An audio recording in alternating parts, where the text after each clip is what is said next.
Are we heading into a recession? Now, if you ask JPMorgan about it, they'll say no. The signals are clear. Economy is firing on all cylinders and we are not in recession. This post-pandemic surge is just beginning to moderate.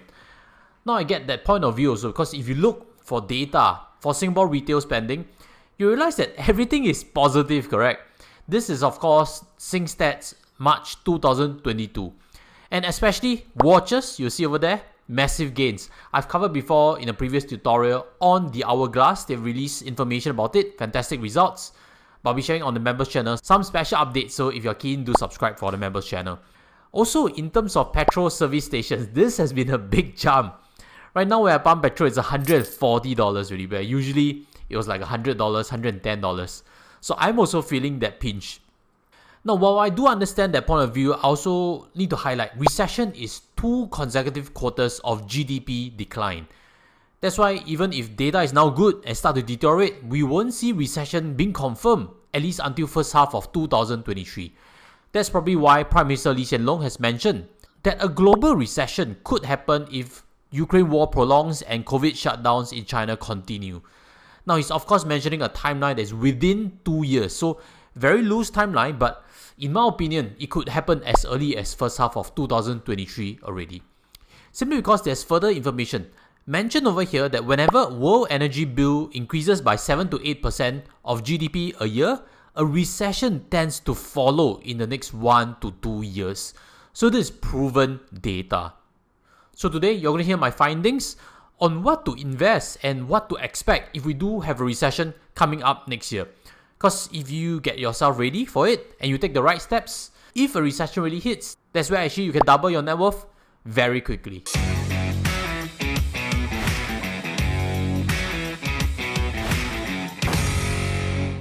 Hi guys, welcome back. In this first part of the discussion, I'll be using an article from CNBC to highlight some key points regarding market performance and its relation to a recession. So as mentioned over here, bear markets give investors about 8 months of warning that a recession is on the way. The average recession after a bear market doesn't begin until 253 days later. Wow, so if we pull up a chart for NASDAQ, S&P and STI, you realize that NASDAQ and S&P has actually started to decline as early as January 2022, which means the recession could be even earlier than first half of 2023 as just now what I mentioned. And if you've been following this channel, STI could very well beat NASDAQ in terms of performance for 2022 and is really panning out quite well as you can see in this chart over here.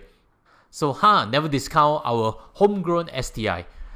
Now let's look on further. You realize that the longer the bear market lasts, the more likely it is to presage a recession.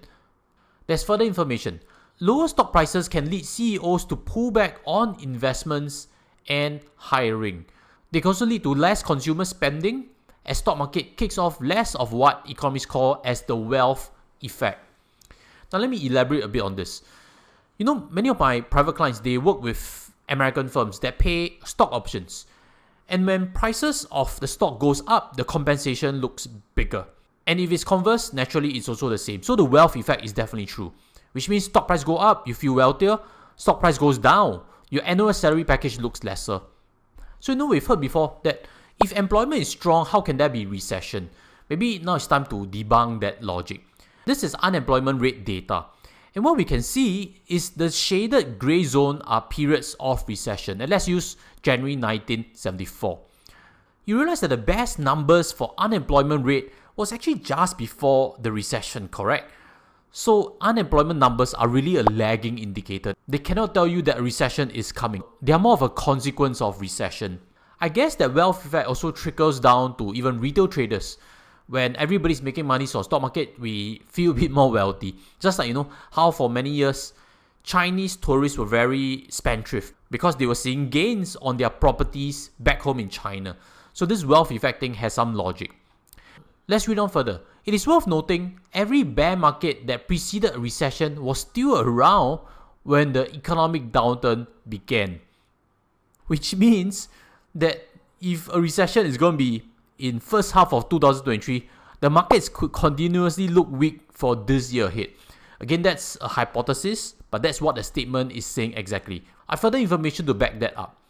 What you see over here is the average stock performance 1 year before recession, during recession, and after recession. What I've circled over here is that 12 months before recession, you realize that the stock market is the weakest. That is true for 1973. That is also true for 2001 dot-com bubble crash. And that's how I'm interpreting it now. This bear market could lead all the way to 2023, whereby the recession eventually takes place. And since we're at the topic of 1973, I have some good history lessons to show you, and before I get there, help me smash the like button so that we can reach a bigger audience together with this valuable information. And as always, if you like content like this, smash on the subscribe. Now let's flash back to 1970s. There are a few critical events that took place because right now a lot of economists are referring this period of high inflation to that period of 1973 where they had this term stagflation. Of course, these are all economic terms. But let's look at what has happened. In 1971, US broke the link from dollar to gold.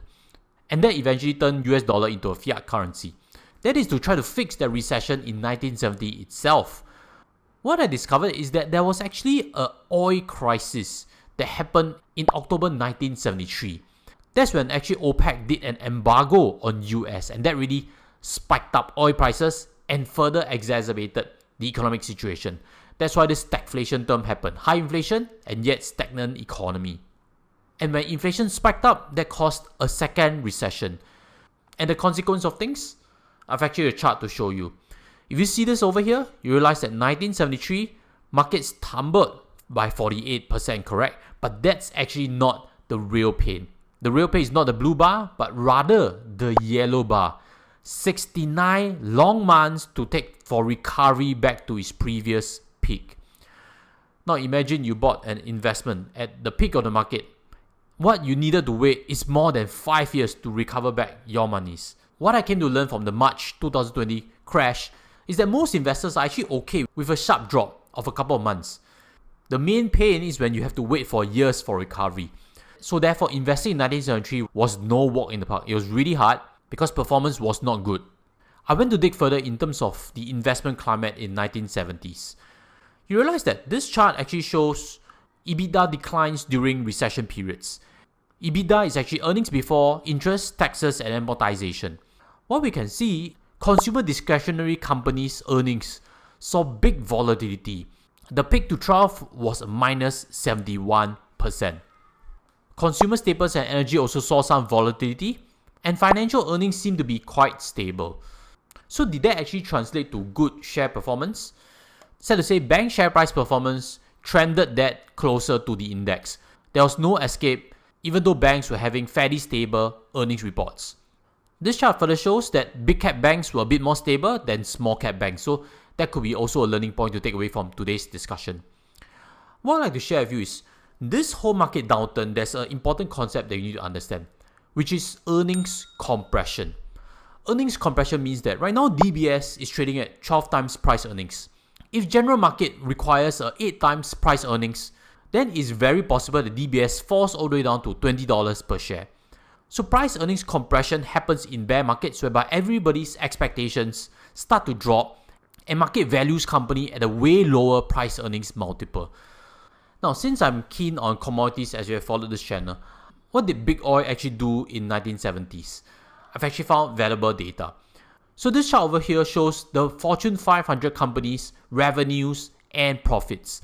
I've specifically dug up 1973 and 1975 to really compare what has happened. These are my conclusions that I can share with you.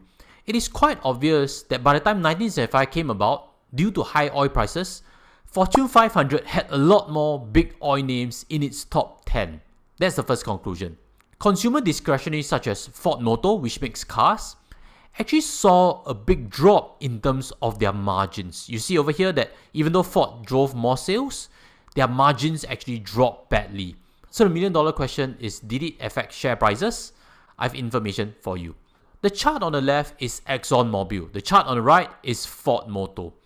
You realize that ExxonMobil's earnings grew and became highly profitable. Share price came down with market sentiment but rebounded very quickly. On the right hand side, consumer discretionary Ford Motors saw its margins drop, maybe due to inflation, due to labor costs and stuff. We don't have full information. it's quite obvious that share price stayed low for many years. Interesting findings, correct? Let's round up today's discussion with a few key learning points. The first is that this isn't a global financial crisis from default like 2007-2008 global financial crisis. Banks are still high in quality in my opinion. And even if they follow the index and trends downwards due to price earnings compression, my best suggestion is it's a place that is quite easy to ride out. Which means also, if markets fall, look to buy banks and stay with it until it recovers.